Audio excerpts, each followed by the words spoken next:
1998 was a pretty amazing year. Like I've been going to Hawaii since '78, so Hawaii was pretty much my favourite little playground for a cameraman. And I met up with this very, very well-known surf photographer, Dan Merkel, and I was on the market looking for some 16mm equipment, and I decided that I needed a Millikan, which is a high-speed movie camera.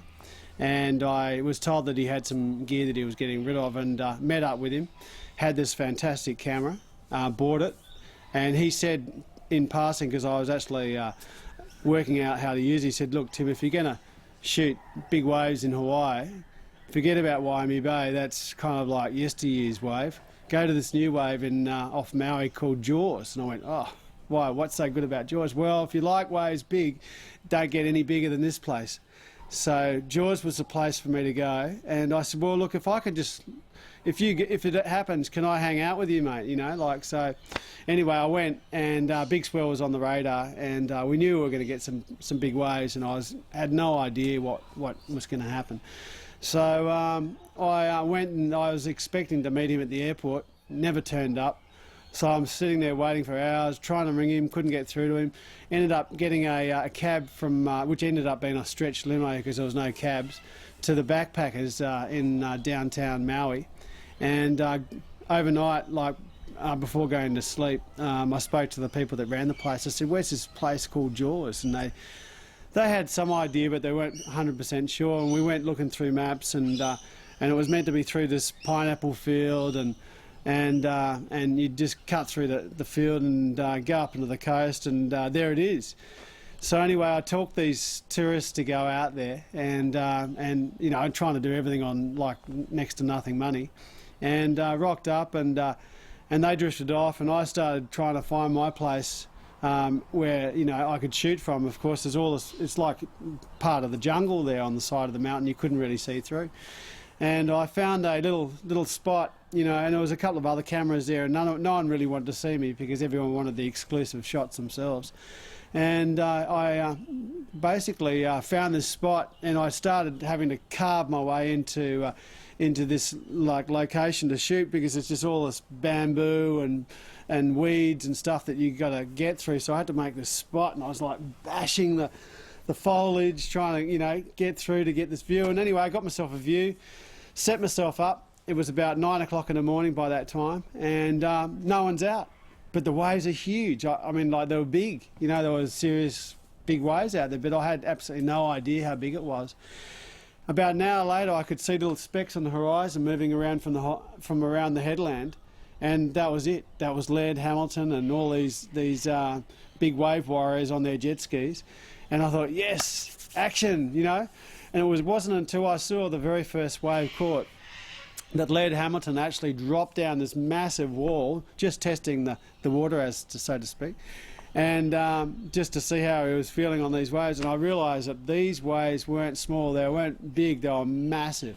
And they were like little dots, you know. You can see in the footage they were very, very big waves. And really, that was the biggest day of my life. I mean, they were calling those waves, you know, 30 to 50 feet, and I reckon there was a couple of 70 feet waves in between, you know. So it hasn't been a day of my life that I haven't seen waves that big. That was definitely some of the most momentous waves of all time, and to this day they're calling it the biggest day in history as far as towing's concerned.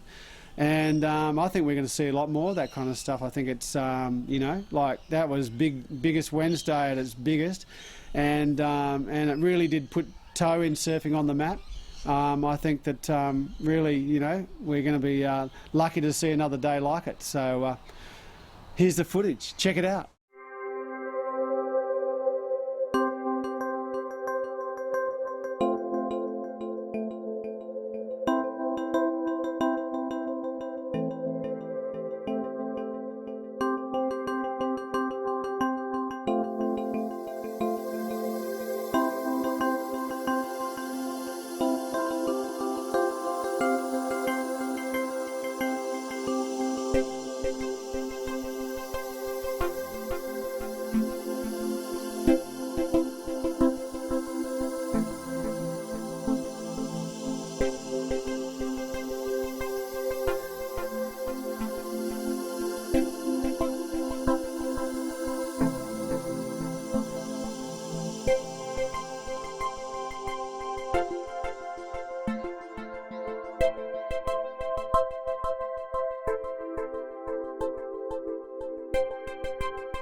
Yeah, well, so after that day, like that camera, that camera was kind of pretty crazy because I'd never used the camera before and only spent a few hours learning how to thread the whole thing. It's not a simple camera to use, and it's one of those old military cameras that needed to be, looped up, and it was pretty hard. But once it gets going, it's all good.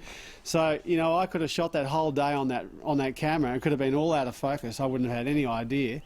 But luckily the footage turned out perfect. The next day the swell had dropped, but I was still there shooting it, and there's still some easy 20 to 30 foot face waves.